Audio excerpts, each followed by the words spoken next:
성도 여러분 다 평안하십니까? 진리를 사랑하고 또 이 마지막 시대에 주님을 신실히 섬기는 성도 여러분들께 하나님의 크신 은혜가 함께 하시기를 간절히 바랍니다. 우리가 어떤 경기나 시합을 볼 때 항상 그 시합과 경기를 승리로 이끄는 유능한 감독이 그 주도하는 경기를 보는 것은 참 신나는 일이죠. 그야말로 믿고 보는 그런 경기입니다. 이 세상의 선과 악의 대쟁투에서도 항상 승리로 이끄는 유명한 감독이 계신데 그분은 바로 하나님이십니다. 우리가 읽고 우리가 알고 있는 이 성경은 어쩌면 긴 경기의 이야기입니다. 그런데 때때로 우리가 성경의 역사와 이 말씀들을 볼 때에 어떤 때는 사단과 사단의 세력이 아슬아슬하게 정말 이길 것 같은 그런 때가 참 많은 것을 우리가 볼 수가 있는데, 그러나 결국은 선이 승리를 하고 하나님께서 그 모든 것을 승리로 이끄시는 그런 경우를 우리가 많이 보고, 우리가 알고 있는 결말은, 우리의 결론은 승리입니다. 결국은 이 모든 것이 하나님이 이기시고 우리가 승리하는 편에 있는 것을 우리가 성경의 모든 역사와 또 성경의 예언을 보면 알 수가 있습니다. 얼마나 감사한 일이고 얼마나 신나는 경기입니까? 사도 요한이 계시를 보는데 하나님이 또 선의 세력이 지는 것 같고 사단과 악의 세력이 이기는 것 같은 그런 장면이 계속되는 것이 아닙니까? 특별히 요한계시록 13장에 보면은 사단과 또 짐승과 짐승의 세력이 온 세상을 장악하고 이기려고 하는 그런 장면이 나오는데, 그런 장면이 계속되다가 갑자기 한 놀라운 장면이 등장하게 돼서 사도 요한이 아주 기뻐서 감탄을 하면서 소리 지르는 그런 장면이 등장하게 됩니다. 와, 야, 저것 좀 봐 하면서 사도 요한이 감탄을 하면서 소리를 지르는데, 그것을 영어로 보면은 And I looked, 내가 봤는데 lo 그래요. 이 lo라는 것은 무엇인가 하면은, 이 lo라는 그 영어 이 단어는 어떤 놀라운 사건을 볼 때에 사람들로 하여금 그 놀라운 사건에 집중시키면서 아주 놀라면서 감탄하는 소리를 지를 때에 하는 그 소리가 로, 그것입니다. 자, 사도 요한이 어떤 장면을 보았길래 감탄하면서 기뻐하면서 소리를 쳤을까요? 우리 다 같이 성경 요한계시록 14장 1절로부터 5절을 읽겠습니다. 또 내가 보니 보라, 어린 양이 시온산에 섰고 그와 함께 14만 4천이 섰는데 그 이마에 어린 양의 이름과 그 아버지의 이름을 쓴 것이 있도다. 내가 하늘에서 나는 소리를 들으니 많은 물소리도 같고 큰 뇌성도 같은데 내게 들리는 소리는 검은 곳 타는 자의 자들의 그 검은 곳 타는 것 같더라. 저희가 보좌와 네 생물과 장로들 앞에서 새 노래를 부르니 땅에서 구속함을 얻은 14만 4천인 밖에는 능히 이 노래를 배울 자가 없더라. 이 사람들은 여자로 더불어 더럽히지 아니하고 정절이 있는 자라. 어린 양이 어디로 인도하든지 따라가는 자며 사람 가운데 구속을 받아 처음 익은 열매로 하나님과 어린 양에게 속한 자들이니 그 입에 거짓말이 없고 흠이 없는 자들이로다. 자, 사도 요한이 무엇을 보았습니까? 사도 요한이 바로 14만 4천을 보았습니다. 모든 죄의 세상이 지나가고 모든 사단의 세력과 악의 세력을 다 이기고 승리한 하나님의 백성이 어린 양과 함께 하늘 시온산 빛나는 하나님의 보좌의 앞에 서서 어린 양과 함께 승리의 찬양을 부르는 그 사람들의 모습을 보고 사도 요한이 와, 저 사람들을 좀 봐 하고 소리 지르면서 감탄하면서 써놓은 것이 바로 요한계시록 14장 1절로 5절입니다. 그런데 요한이 이렇게 소리친 또 다른 이유가 있죠. 그것은 무엇인가 하면 요한계시록 6장에 보면은 예수님께서 재림하는 장면이 나오는데 큰 지진이 나며 해가 총담같이 검어지고 달이 핏빛같이 되고 하늘의 별이 무화과 나무에 선 과실이 대풍에 흔들려서 떨어지는 것처럼 다 떨어지고 그 다음에 하늘이 종이축처럼 말려서 다 없어지고 그 다음에 각 섬과 산이 제자리에서 옮기우는 그 두려운 날에 누가 그 최후의 두려운 날에 능히 서리요 할 때 바로 이 사람들이 넉넉히 설 것이다 라고 소개되는 사람들의 정체가 바로 이 14만 4천이기 때문에 이 요한이 14만 4천의 그 하나님의 백성을 보고서 감탄하면서 소리를 지른 것입니다. 이 14만 4천이 이 14만 4천의 정체가 무엇일까요? 이 사람들은 과연 어떤 사람들일까요? 그 답이 요한계시록 7장에 나오는데 요한계시록 7장에 보면은 마지막 사방 바람을 붙잡고 있는 네 천사가 바람을 막 놓으려고 하는 그 시점에 이 세상의 재난과 멸망과 심판의 바람이 막 불려고 하는 그 시점에 등장하는 사람들이고 그 시점에 등장해서 바로 천사가 살아계신 하나님의 인을 칠 때에 그 인을 이마에 받는 사람들이 바로 14만 4천인 것을 알 수 있습니다. 요한계시록 7장 4절에 보면은 내가 입맞은 자의 수를 들이니 이스라엘 자손의 각 지파 중에서 입맞은 자들이 14만 4천이니 하고 나옵니다. 자, 이 14만 4천이 뭐라 그랬어요? 이스라엘 자손의 각 지파 중에서 나온다 그랬는데 그러면 이 이스라엘 각 지파가 실제적인 이스라엘 지파일까요? 실제적인 이스라엘 지파일까요?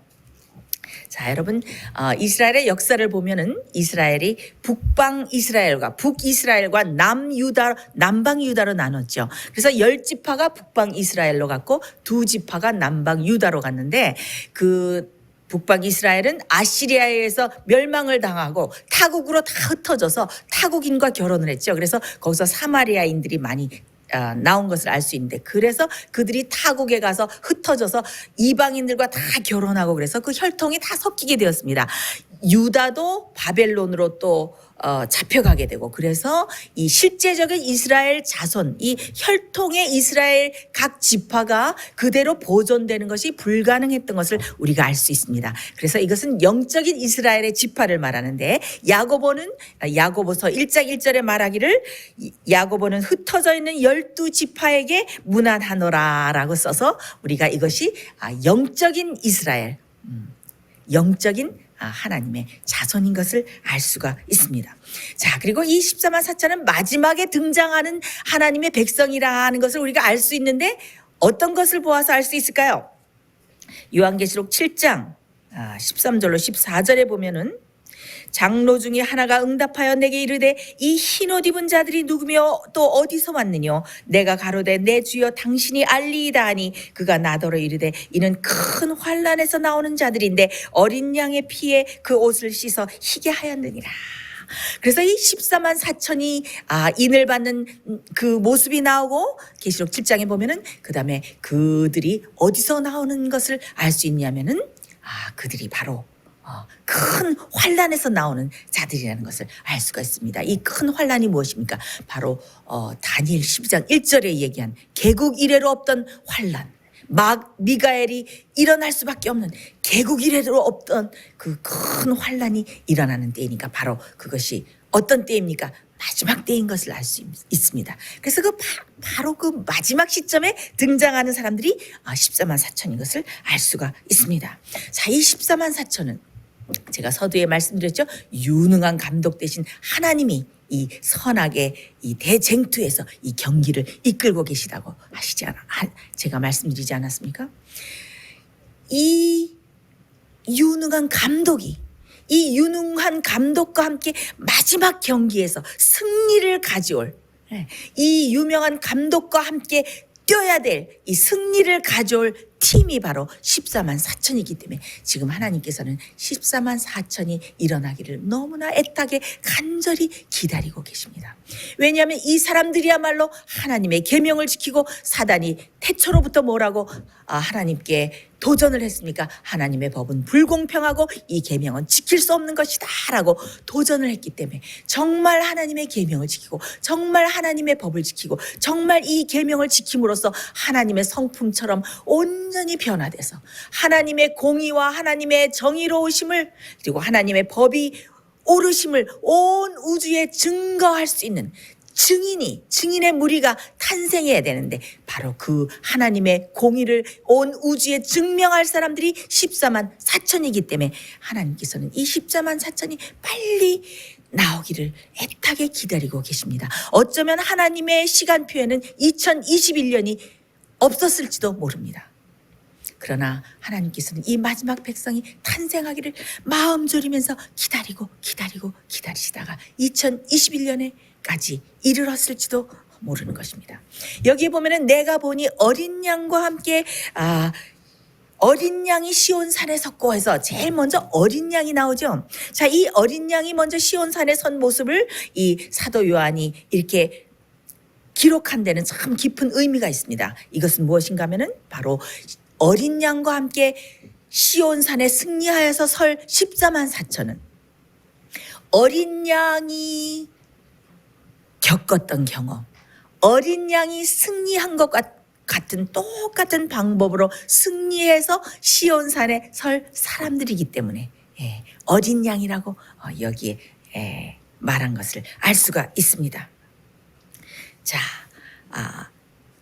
요한계시록 5장에도 그 어린 양이 서 있는 것이 나오는데 보좌에 앉으신 이의 손에 책이 들렸는데 그 책이 7인으로 봉해 있는데 이 책이 지구의 땅 문서죠.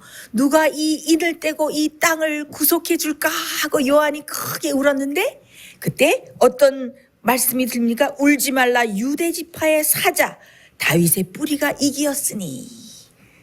그래서 그때에 사자가 등장해서 그 인을 떼고 그 땅 문서를 열어서 이 땅을 구속하는가 했는데 사자가 등장하는 것이 아니고 거기에 누가 등장합니까? 거기도 어린 양이 등장을 합니다. 근데 그 어린 양은 어떤 어린 양입니까? 일찍이 창세로부터 죽임을 당한 것 같은 어린 양이 등장을 합니다. 그래서 어린 양이 이긴 것과 같이 이긴 사람이 바로 14만 4천이다. 그런 의미를 주고 있습니다. 이 어린 양이라는 단어가 어디에 나옵니까? 침례 요한이 세상 죄를 지고 가는 하나님의 어린 양을 보라 하면서 그때 어린 양을 소개했죠. 자, 이 침례 요한이 어린 양이라고 그렇게 소개한 그 어린 양은 어디서 인용한 것입니까? 이사야 53장에 어떤 어린 양이 나옵니까? 희생당하신 어린 양, 털 깎는 자 앞에서 잠잠한 어린 양, 십자가에 죽기까지 복종한 어린 양, 채찍에 맞으신 어린 양, 우리를 위해서 죽임당하신 그 어린 양이 등장하지 않습니까? 그 어린 양이 어떻게 했습니까? 십자가에 죽으셨는데 그 십자가의 희생으로부터 시작해서 결국은 어디에 앉으셨습니까? 영광스러운 하늘 보좌 시온산에 이르지 않으셨습니까? 그래서 자기 앞에 있는 그 즐거움을 위해서 십자가를 참으사 부끄러움을 개의치 아니하시더니 하나님 보좌 우편에 앉으셨느니라 이렇게 말씀했습니다. 그래서 14만 4천도 어떻게 어린 양이 이긴 것처럼 그래서 14만 4천이 그 시작점은 항상 십자가예요. 항상 우리가 시작해야 될 것은 우리의 경험과 어린 양이 간 길을 따라간 그 모든 경험의 시작점은 십자가입니다. 우리가 성소를 보면 성소들에 무엇이 있습니까? 성소들에서 어린 양이 희생제물로 드려지지 않습니까? 그 십자가에서 희생제물이 되신 예수님께서 하늘로 보좌에 승천하셔서 성소에서 사역을 하시다가 그 다음에 어떻게 승리하신 예수님께서 지성소에 앉으시고 하나님 보좌 옆에 승리해서 앉지 않으셨습니까? 그래서 어린 양을 따라가는 14만 4천의 경험도 똑같습니다. 어린 양이 승리한 것처럼 우리도 승리해야 되는데 어떻게 십자가에부터 우리가 십자가에서 용서함을 받고 십자가에서 우리의 모든 죄를 회개하고 거듭나고 그다음에 우리가 거룩한 생활을 살다가 그다음에 그 성소가 그 가르치는 거룩한 삶을 살다가 그다음에 지성소 하나님의 법 앞에서도 죽지 않고 살 수 있는 거룩한 죄를 승리하는 백성이 되었다가 예수님이 이기신 것처럼 어떻게 하나님의 보좌의 우편에 시온산에 함께 서게 되고 함께 앉게 되는 것입니다. 그래서 어린 양과 함께 시온산에 섰다는 것에는 참 깊은 의미가 있다는 것을 알 수가 있습니다. 우리가 14만 4천이 어떤 사람인가 14만 4천의 특성과 14만 4천의 경험을 우리가 함께 연구해 볼 텐데 우리가 14만 4천의 특성을 연구해 볼 때 거기에 보면은 정말 어린 양이 겪으신 경험, 어린 양 대신 예수님께서 어떤 과정을 겪으셨는지 그런 과정이 그 14만 4천의 특성을 연구해 보면 거기에 고스란히 나타나 있는 것을 알 수가 있습니다. 우리가 14만 4천의 특성을 연구해 보면은 여러 가지 특성이 나오죠. 14만 4천의 특성이 한 6가지 특성이 나오는데 우리가 14만 4천의 특성과 경험을 연구해 보면은 이 특성은 한 특성만 나타나는 것이 아니고 한 경험만 나타나는 것이 아니고 한 특성이 나타날 때 또 다른 특성이 함께 나타나고 생기는 것을 알 수가 있습니다. 그리고 우리가 영적인 경험을 할 때 14만 4천의 백성이 되는 영적인 경험을 할 때 또 다른 경험도 똑같이 함께 생기고 함께 따라오는 것을 우리가 알 수가 있습니다. 그래서 이 14만 4천이 겪는 경험 그리고 이 특성은 한 가지만 있는 것이 아니고 서로 다른 것이 아니고 이것이 서로 다른 것 같지만 다 연결되어 있는 것을 알 수가 있습니다. 자, 이 14만 4천의 특성이 무엇이라고 했습니까? 그들은 이마에 아버지와 어린 양의 이름이 쓰여 있다고 그랬죠. 자, 이 하나님의 아버지의 이름과 어린 양의 이름이 써 있다. 이 이름은 곧 성품이라고 제가 말씀을 드렸죠. 그리고 하나님의 성품, 하나님의 이름이 이마에 써 있다는 것은 하나님 아버지의 성품, 어린 양의 성품이 그 사람들의 성품에 그대로 나타나 있다. 그래서 이름은 이퀄 성품이다 라고 제가 말씀을 드렸습니다. 제가 이 부분에 대해서는 제가 지난번 설교에 하나님의 인을 받는 길이라는 그 설교에 제가 그 하나님의 이름과 어린 양의 이름이 이마에 써 있다는 그 경험에 대해서 제가 하나님의 인과 연결해서 제가 자세히 말씀드렸기 때문에 제가 그 부분은 생략하기로 하고 여러분들께서 그 부분을 더 연구하시기 원하시는 분은 하나님의 인을 받는 길이라는 그 설교를 참조해 보시기를 바랍니다. 제가 다른 특성에 대해서 그대로 순서대로가 아니고 조금씩 순서를 바꿔서 제가 말씀드리려고 합니다. 자, 이 사람들은 뭐라고 했습니까? 새 노래를 부르고 그다음에 여자로 더불어 더럽히지 않고 정절이 있는 자고 어린 양이 어디로 인도하든지 따라가는 자며 그다음에 처음 익은 열매고 그다음에 입에 거짓말이 없고 흠이 없는 자. 이것이 14만 4천의 특성으로 나타나 있죠. 자, 저는 여러분들과 함께 지금 14만 4천은 땅으로부터 구속을 받아서 처음 익은 열매다는 이 부분을 잠깐 생각해 보고자 합니다. 자, 이 첫 열매라는 것은 그 해에 처음 익은 곡식 또 처음 익은 열매, 과일 이것을 말하는 건데 제일 먼저 익은 제일 좋은 극상품을 첫 열매라고 불렀습니다. 그래서 그것을 여호와 하나님께 드렸습니다. 그것은 무슨 뜻입니까? 첫 열매를 드리는 것은 머지않은 장래에 그와 똑같은 극상품, 이 첫 열매와 이 첫 곡식과 똑같은 이삭과 똑같은 열매가 곧 많이 추수될 것이다. 그래서 이 첫 열매는 앞으로 올 그 모든 곡식과 열매들을 대표하는 극상품이라고 할 수가 있습니다. 자, 고린도전서 15장 20절에 보면은 그러나 이제 그리스도께서 죽은 자 가운데 다시 살아서 잠자는 자들의 첫 열매가 되셨도다. 그래서 예수님께서 우리의 첫 열매가 되셨다 그랬습니다. 그래서 이 땅에서 구속함을 받은 14만 4천도 어떻게 해요? 첫 열매 되신 예수님과 어떻게 똑같은 성품을 가지고 첫 열매 되신 예수님과 똑같은 생애를 그대로 살고 그대로 담고 그대로 재현하는 사람들인 것을 우리가 알 수가 있습니다. 이 사람들이 대표적으로 먼저 준비되기 때문에 그와 똑같은 사람들이 앞으로 준비돼서 구원을 얻을 것이다 라는 것을 이 상징적인 의미가 담겨 있는 것을 알 수가 있습니다. 자, 우리가 첫 열매를 보면은 첫 열매를 드리는 방법에는 두 가지가 있었습니다. 이 첫 열매를 드리는 방법에는 이 곡식단을 이 첫 열매를 곡식단을 드리는 그런 방법이 있었고, 또 두 번째는 이 새 곡식을 가루로 빻아서 떡으로 만들어서 드리는 그런 두 가지 방법이 있었습니다. 레위기 23장에 보면은 여호와의 명령에 따라서 그 곡식의 첫 이삭단을 들에 나가서 첫 이삭단을 가져다가 그것을 제사장에게 가져오면 제사장은 이것이 정말 하나님께 드릴 만한 정말 좋은 이삭을 맺은 첫 극상품의 곡식단인가 하고 어떻게 면밀히 다 살핀 다음에 그다음에 그 곡식단을 성소의 놋제단 옆에서 그 곡식단을 어떻게 드렸는가 하면은 높이 들어서 이렇게 아래 위로 흔들면서 그리고 좌우로 흔들면서 이 곡식단을 드렸습니다.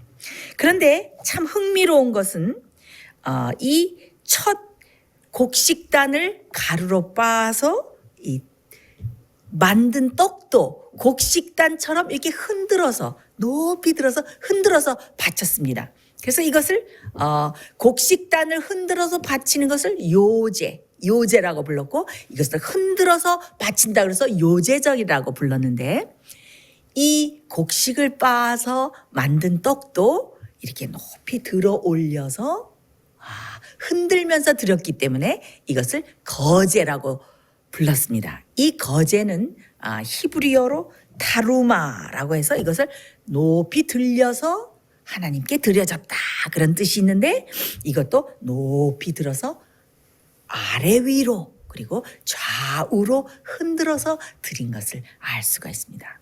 이것은 무슨 뜻입니까? 이것은 온 우주에 보십시오. 여기 첫 열매가 여호와 하나님 첫 열매가 준비되었습니다. 당신께 바칠 준비가 되었습니다. 하고 이게 바치는 것을 상징합니다. 여러분 예수님께서 십자가에 달려서 그 부활하신 때가 언제입니까? 예수님께서 6월절 안식일에 6월절 안식일 바로 다음 날 아침 요제절에 부활해서 승천하신 것을 알 수가 있습니다.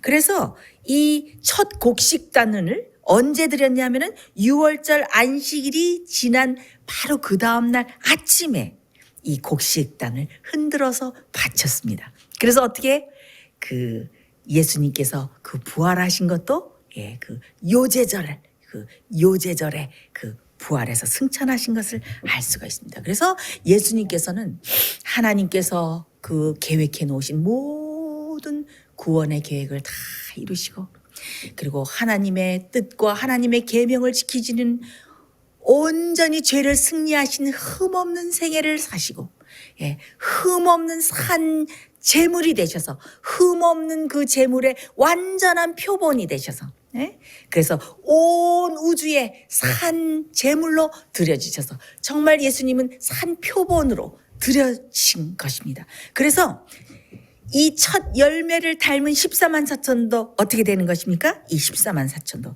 구속을 받아서 처음 익은 열매된 이 14만 4천도 예수님과 똑같은 삶을 살고 예수님과 똑같은 성품을 가졌기 때문에 하나님께서 어떻게 되시는 것입니까? 높이 들어 올리시고 보라 드디어 나의 백성 나를 증거할 증인들이 준비되었노라 하면서 온 우주에 하나님의 공의로우심을 증거하기 위해서 높이 드시는 것입니다. 높이 들어서 마치 첫 곡식단을 흔들어서 바치듯이 하나님께 바쳐지는 백성이 14만 4천 거룩한 백성인 것입니다. 14만 4천이 준비되자마자 하나님께서 어떻게 하실 것입니까? 다 준비되었다.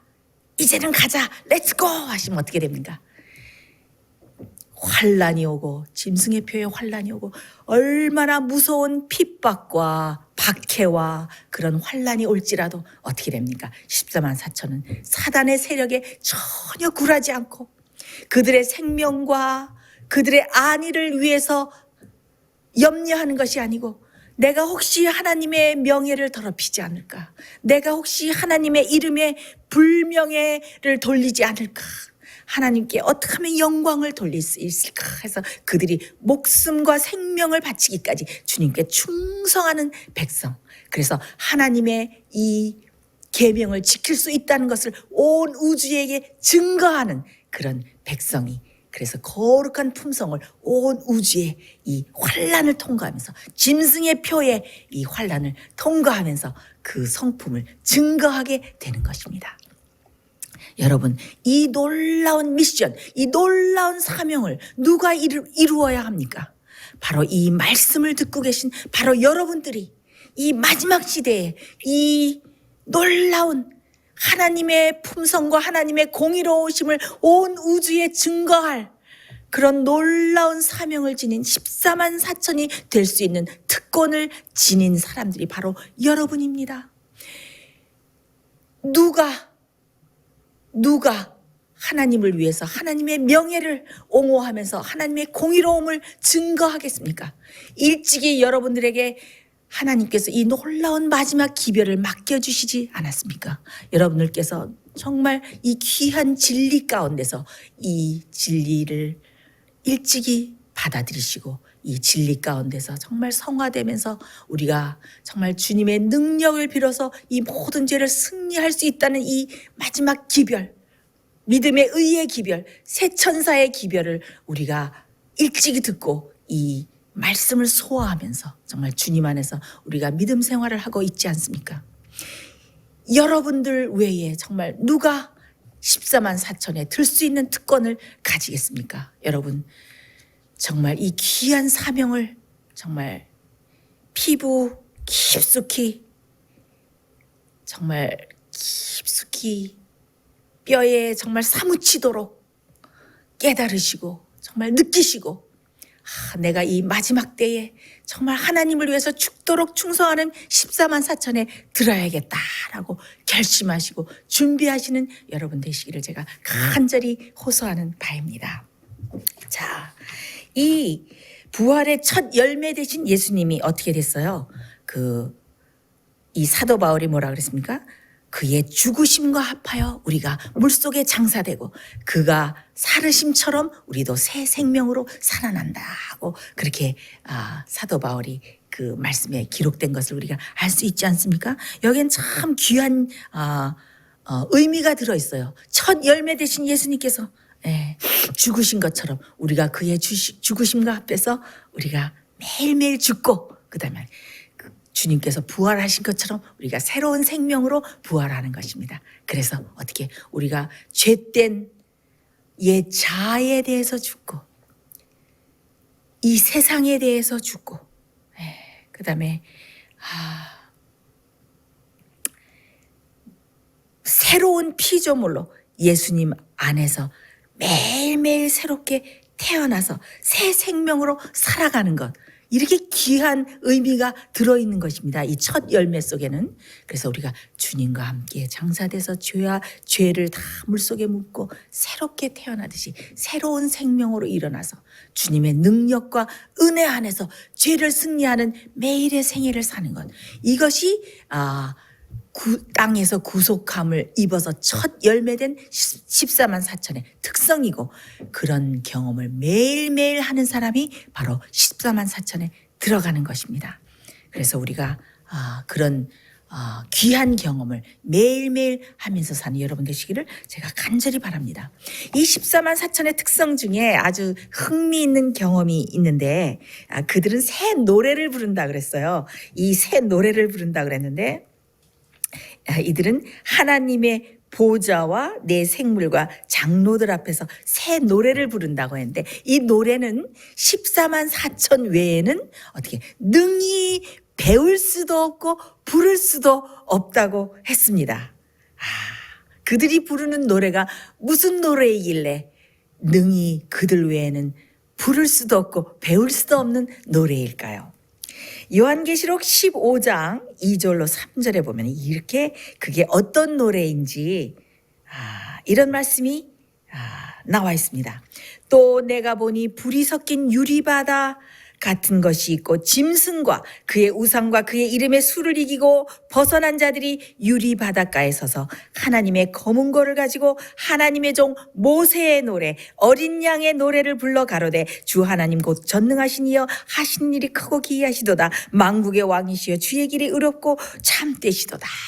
자, 이 사람들이 무슨 노래를 부릅니까? 짐승의 표의 환란을 다 이기고 짐승과 짐승의 그 수를 다 이기고 그들이 승리해서 그 유리 바닷가에 서서 하나님을 찬양하는 승리의 노래를 부른다 그랬습니다. 모세의 노래입니다. 그렇죠? 모세의 노래.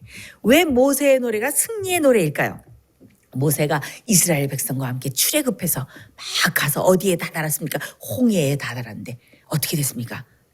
앞에는 홍해이고 뒤에는 바로의 그 군사들이 그 강한 병거와 말을 타고 막 쫓아서 올 때에 앞에는 홍해고 옆에는 사막과 절벽이 있고 정말 이들이 사면 초가에 다다라서 그들이 어떡할까 하나님께 부르짖을 때 어떻게 합니까? 하나님께서 놀라운 기적을 베풀어서 홍해를 가르시고 그들을 홍해를 안전하게 건너게 하신 후에 그들이 홍해를 건넌 다음에 보니까 어떻게 되었습니까? 바로의 군사들이 다 죽어서 바닷가에 시체가 다 흩어져 있는 것을 보고 그들이 너무나 하나님의 은혜와 승리하게 하신 그 하나님의 사랑과 능력을 감사하면서 그들이 놀라운 승리의 노래를 불렀죠. 모세가 앞장서서 불렀고 그다음에 미리암과 그 여인들이 승리의 노래를 불렀습니다. 그래서 모세의 노래를 부르는 사람들은 어떤 사람들입니까? 승리의 경험을 한 사람.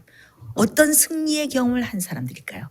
매일의 생애에서 우리의 힘으로입니까? 아닙니다. 예수님의 은혜, 예수님의 능력, 예수님의 보혈의 공로를 의지해서 매일 내 자신을 이기고 죄를 이기고 이 세상을 이기고 이 세상의 쾌락을 이기고 이 세상의 정욕을 이기고 모든 것을 승리한 경험을 가진 사람들이 바로 모세의 승리의 노래를 하늘 유리 바닷가에서 부를 수 있는 것입니다. 그런데 모든 사람이 승리한 경험이 다르죠. 어떤 사람은 이면에서 승리했고 어떤 사람은 이 과정을 겪으면서 승리했고 이 경험이 다 다르기 때문에 각 사람의 경험이 다르고 각 사람에게 간증이 다르기 때문에 어떻게 해요? 그 사람들만이 부를 수 있는 경험의 노래이고 그 사람들만이 부를 수 있는 간증의 노래인 것을 알 수가 있습니다. 그런데 여기에 모세의 노래뿐만 아니라 어떤 노래를 부른다고 했습니까? 어린 양의 노래를 부른다고 했습니까? 그랬죠. 어린 양의 노래. 제가 이 어린 양의 노래가 무슨 노래일까라고 제가 참 많이 생각을 해보았습니다. 물론 이 어린 양의 노래는 우리를 구속하신 구원하신 예수님의 은혜 그 구원을 우리가 찬양하는 구원의 노래이겠죠. 그렇죠? 어린 양이 우리를 구속하시고 주님의 은혜로서 우리가 구원을 얻었다는 이 구원의 노래라고 할 수가 있습니다. 그런데 저는 그 어린 양의 노래 그러면 그것보다 더 깊고 어떤 심오한 의미가 있다고 저는 생각을 합니다. 여러분 이 음악의 형식 중에 칸타타라고 있습니다. 이 칸타타는 뭔가 하면 이제 오페라가 있고 오라토리오가 있는데 이 오라토리오는 이 성경을 내용으로 해서 이렇게 음악극처럼 된 것인데 이 칸타타는 오라토리오보다는 조금 소규모의 그런 음악극이라고 할 수 있죠. 저는 어린 양의 노래 하면은 이 어린 양의 노래는 어린 양 대신 예수님의 그 생애, 예수님의 온 생애를 기린 노래라는 그런 생각이 저의 마음속에 들었습니다. 여러분, 어린 양 대신 예수님의 생애 하면 어떤 생각이 듭니까? 예수님의 생애는 한마디로 딱 말하면 그 고난 아닙니까? 그래서 저는 어린 양의 노래하면 고난의 노래, 희생의 노래 이것이 저의 머릿속에 탁 떠오르면서 예수님이 나를 위해서 그 고난을 당하신 예수님의 생애가 저의 마음속에 탁 떠오르면서 예수님이 그 사신 그 고난의 생애를 그대로 따라가는 사람들이 이 어린 양의 노래를 부르겠구나 하는 그런 생각이 들었습니다.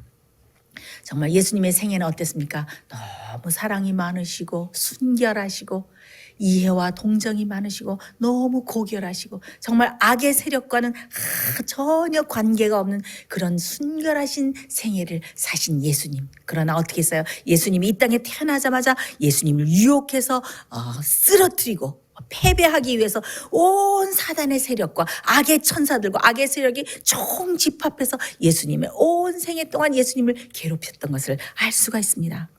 예수님은 정말 너무나 외로운 생애를 사시지 않았습니까? 예수님이 사신 모든 생애는 정말 고난과 극기의 생애였습니다. 인내의 생애였습니다. 예수님의 세계를 이해하는 사람은 아무도 없었습니다. 예수님은 너무 외로운 생애를 사셨습니다. 자기 자신을 끝까지 부인하는 생애를 사셨습니다. 예수님은 고난과 고통의 생애를 사시면서 끝까지 죽기까지 인간을 구원하시기 위해서 희생하시는 그런 생애를 사셨습니다. 자, 우리가 그 첫 열매를 드릴 때에 이것이 다 연관이 되어 있기 때문에 제가 말씀을 드립니다.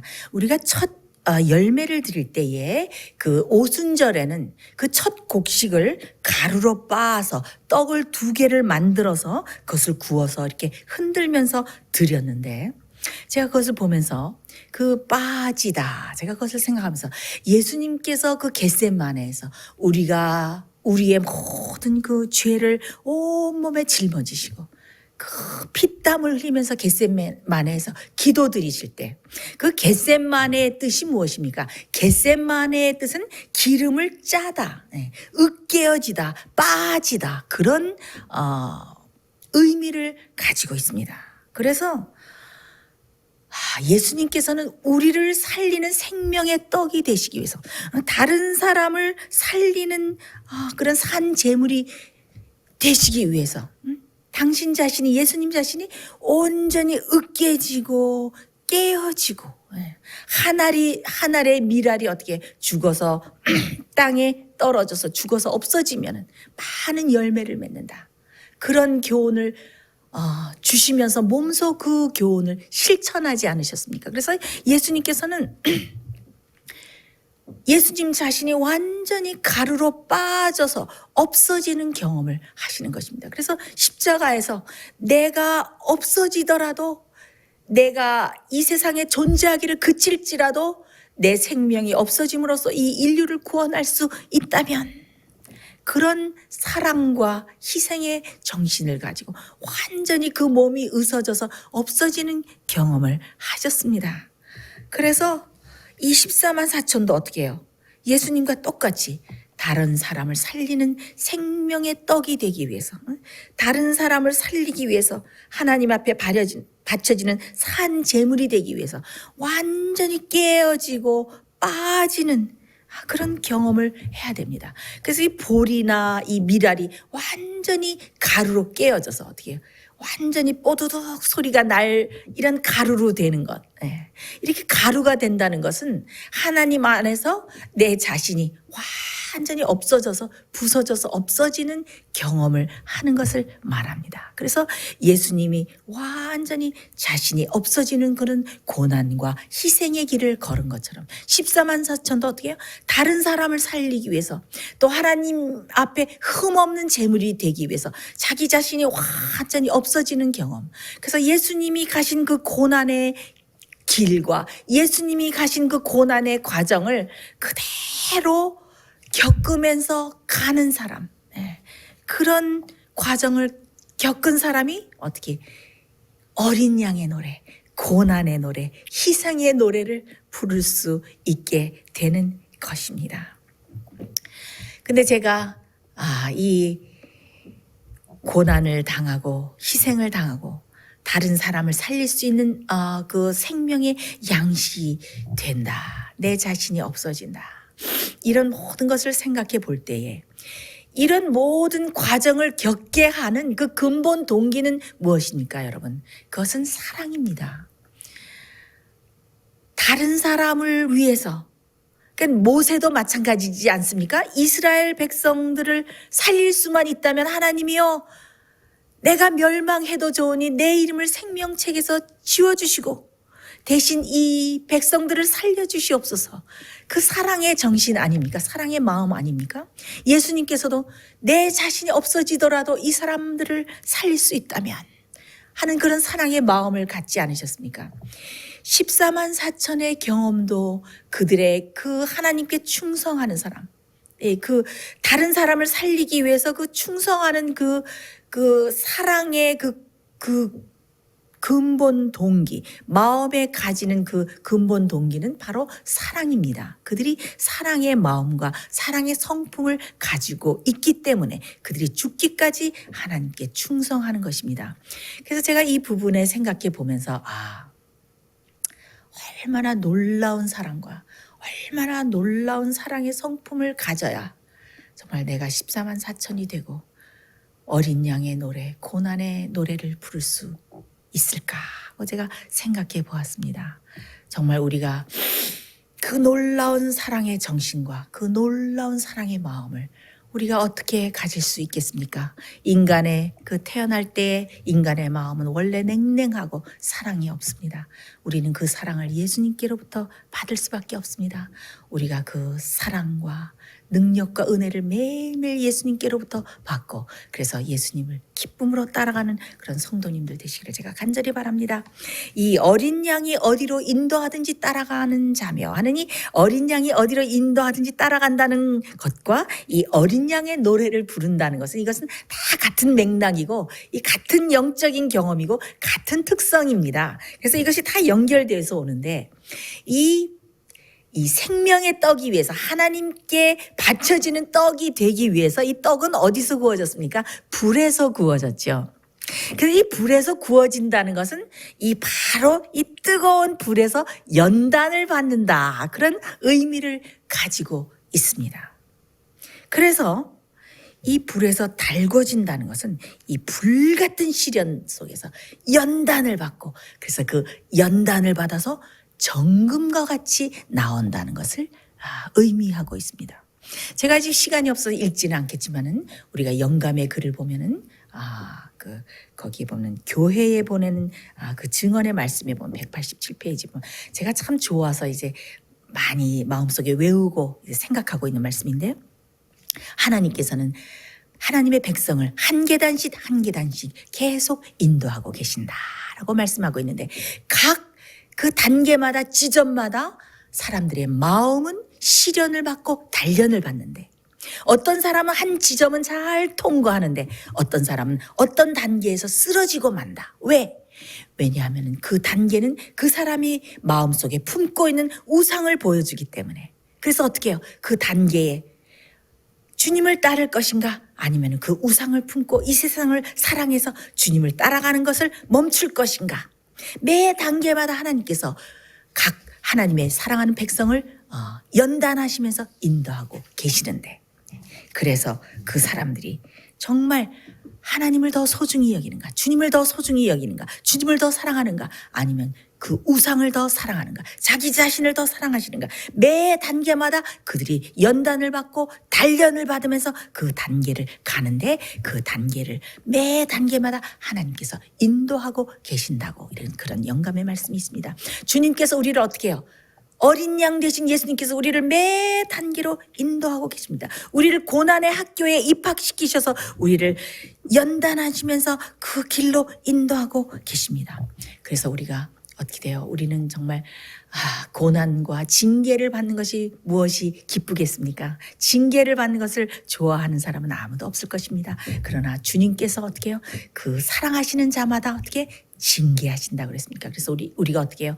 불같은 시련과 고난과 이런 것들이 올 때 우리가 너무 당하는 것이 고통스럽고 마음 아프고 정말 너무나도 어느 때 힘들지만 어떻게 우리가 그런 고난과 시련들을 통과할 때 우리 속에 있는 어떻게 모든 쓰레기들과 쓸데없는 것들이 다 터버리고 그다음에 주님을 닮은 아름다운 성품으로 나오게 되는 것입니다. 그래서 어린 양이 어디로 인도하든지 따라가는 자들은 어떤 자들입니까? 주님께서 어떤 시련의 과정과 어떤 고난의 과정을 인도할지라도 불평하는 아무 불만 없이 주님을 기쁨으로 묵묵히 따라가는 사람들이 어린 양이 어디로 인도하는지 따라가는 자들이고, 그런 사람들이 어떻게 14만 4천에 들어가게 되는 것입니다. 자, 여기에 보면은 여자로 더불어 더럽히지 아니하고 정절이 있는 자들이다. 성경에 보면은 음행, 행음 이런 것들은 참 이 교회에는 우상 숭배와 굉장히 연관이 있는 것을 알 수가 있습니다. 우리가 성경을 보면은 이 교회의 가르침과 또 우상 숭배와 이런 것들과 연관이 없고 하나님 앞에 정결하게 바쳐지는 것을 어떻게 우리가 말합니까? 정결한 처녀. 이렇게 표상되어 있죠. 그래서 성경에서 하나님의 참교회와 참 백성은 정결한 처녀로 되어 있습니다. 그래서 여기서 여자로 더불어 더럽히지 아니하고 정절이 있다. 이것은 어떻게 해요? 타협된 이교의 가르침, 바벨론의 오류에 빠져 있지 않고 어떻게 똑바른 진리를 알고 진리대로 살고 어떻게 진리대로 성화되고 올바른 복음을 그대로 알고 복음을 경험하고 사는 것을 말하는 것입니다. 그래서 진리로 올바른 길을 순종하면서 따라가는 것, 그것이 여자로 더럽히지 않고 정절이 있는 것을 말하는 것입니다. 그 다음에 마지막 특성이 무엇입니까? 그들의 입에 거짓말이 없고 흠이 없는 자더라 그랬죠. 그 말은 무엇입니까? 그 말은 그 사람의 품격과 그 사람의 인품과 그 사람의 생각과 그 사람의 동기가 어떻게 말로 다 표현되는 것입니다. 그렇죠? 그래서 야고보서에 보면 만일 말에 실수가 없는 자면은 곧 온전한 자라, 온전한 사람이라. 이렇게 나와 있습니다. 그래서 14만 4천의 특성은 무엇입니까? 우리 마음속에 올라오는 감정, 생각 그대로 금방 혀를 굴려서 말하는 것이 아니라 굴레를 씌워서 제어하고 우리의 생각과 감정과 말을 잘 지배하고 비난의 말이나 불평의 말이나 불만의 말은 하나도 내지 않고 항상 하나님께 영광 돌릴 수 있는 순결한 말을 하는 것. 그런 품성을 가진 것. 그런 것이 하나님의 인을 받는 사람들의 특성이고, 그들의 입에는 no guile, 그러니까 아주 정결하고 두 마음을 품지 않고 그런 사람들인 것을 알 수가 있습니다. 그래서 우리가 어떻게 해야 됩니까? 베드로전서 지금 이제 시간이 많이 갔기 때문에 제가 읽지는 않겠습니다만은 어떻게 그 입에 괴사가 예수님은 죄를 범치 않고 입에 괴사도 없고 욕을 받아도 욕하지 않고 고난을 받아도 위협하지 않는다 그랬어요. 그래서 이렇게 보복하지 않는 품성, 흠없는 이 품성을 가진 사람들이 14만 4천인데 이렇게 흠없는 품성과 아름답고 고결한 품성을 가지는 것은 쉬운 일이 아닙니다. 이것은 그냥 공짜로 거저 얻어지는 것이 아닙니다. 이것은 예수님과의 지속적인 교통, 예수님의 지속적인 임재 속에서 내 자신을 지속적으로 주님께 계속적으로 굴복하고 순복하고 또 죄의 유혹이 올 때 그 죄를 어떻게 주님의 능력으로 승리하고 죄를 품지 않아야 됩니다. 여러분들 그 14만 4천이 들어간 모든 지파 중에는 단지파가 빠져 있습니다. 여러분 왜 단지파가 빠져 있을까요? 이 단지파의 특성을 보면은 이 단지파는 단은 길의 뱀이요 첩경의 독사라 말굽을 물어서 그 탄자로 뒤로 떨어지게 하는 자라라고 되어 있습니다. 이 단지파의 특성은 무엇인가 하면은 이 말굽을 뒤에 이렇게 웅크리고 있다가 말굽을 물어서 탁 쓰러지게 한다는 것은 무엇인가? 우리가 우리의 품성 중에 흠이 참 많고 우리가 실수하고 부지불식간에 정말 실수해서 쓰러져서 죄를 지을 때가 있습니다. 근데 이 단지파의 특성은 무엇인가? 이것은 계획적으로 의도적으로 보복하려는 마음을 가지고 있는 것입니다. 부지불식간에 실수하는 것이 아니라 보자. 네가 나한테 이렇게 했지, 내가 어느 때가 오면 내가 이렇게 보복하리라 하면서 마음속에 의도적으로, 고의적으로 죄를 짓는 것입니다. 이것은 죄를 resist, 저항하지 않고, 우리가 어떻게 해요? 죄와 싸우되 피 흘리기까지 대항하라고 히브리서의 말씀인데, 이것은 무엇입니까?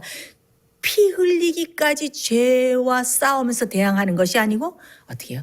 죄가 들어올 때 그것을 resist, 저항하지 않고 주님의 능력과 은혜로 그 소욕과 죄의 정욕과 이런 것들, 유혹이 올 때 그것을 저항하고 버리고 주님께 순복하고 얼른 주님의 은혜로서 흠없는, 죄를 승리하는 사람이 되어야 되는데, 어떻게 그 죄를 품고 고의적으로 의도적으로 죄를 범하는 것이 단지파의 특성입니다.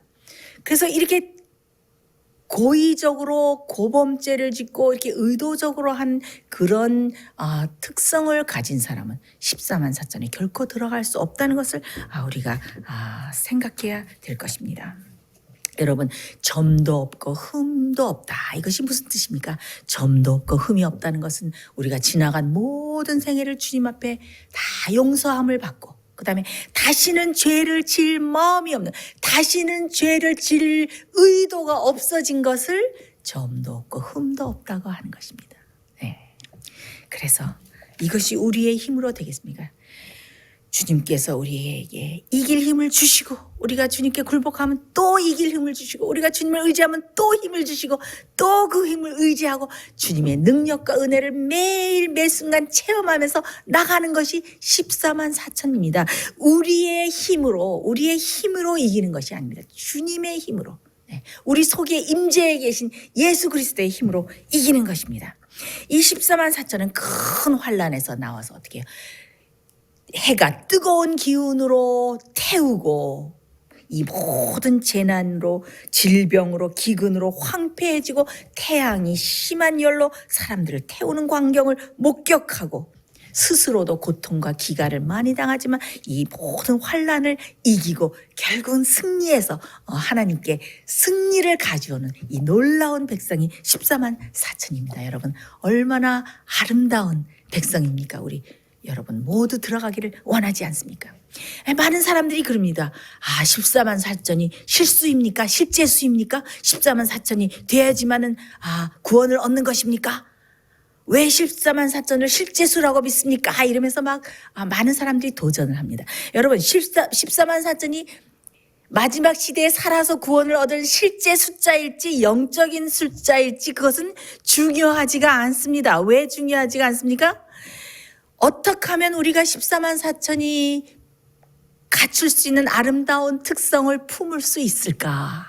그것을 준비하는 것이 문제이지 않습니까? 그러나 우리가 영감의 글들을 연구해 보면은 144,000 in number 하고 나옵니다. in number는 아주 정확한 숫자일 때, 실제 숫자일 때만은 표현되는 그런 영어 표현인 것을 알 수가 있습니다. 그러나 여러분, 이것이 실제 숫자이기 때문에 커트라인이 있어서 하나님이 너는 안 돼, 탁탁탁탁 이렇게 끊어버리십니까? 아닙니다. 하나님께서는 한 사람이라도 정말 하나님의 백성으로 구원하기 위해서 오늘도 정말 애를 쓰고 계시지 않습니까? 여러분, 주님의 은혜를, 우리를 이기게 하시고 승리하게 하시는 하나님의 능력, 예수 그리스도의 보혈의 피의 공로를 입어서 우리가 죄를 승리할 수 있는 것이 아닙니까? 여러분, 우리가 이기지 못할 것이 무엇입니까? 여러분이 혹시 쉽게 분노하십니까? 쉽게 화를 내십니까? 쉽게 불평하십니까? 또 여러분 어떤 연약성을 가지고 계십니까? 그러나 우리가 어떤 부족한 점이라도 우리가 다 가지고 주님 앞에 나오면은 주님께서는 우리가 나오기를 기다리고 계셨다가 우리의 모든 죄를 용서하시고, 그 다음에 모든 죄를 이길 수 있는 능력을 주시고, 그 다음에 우리 속에 함께 하셔서 이기고 또 승리해서 하나님의 놀라운 마지막 남은 물이 14만 사천이 되고도 남을 만큼 그런 놀라운 능력을 주십니다. 여러분 주님 앞에 나오시기 간절히 바랍니다.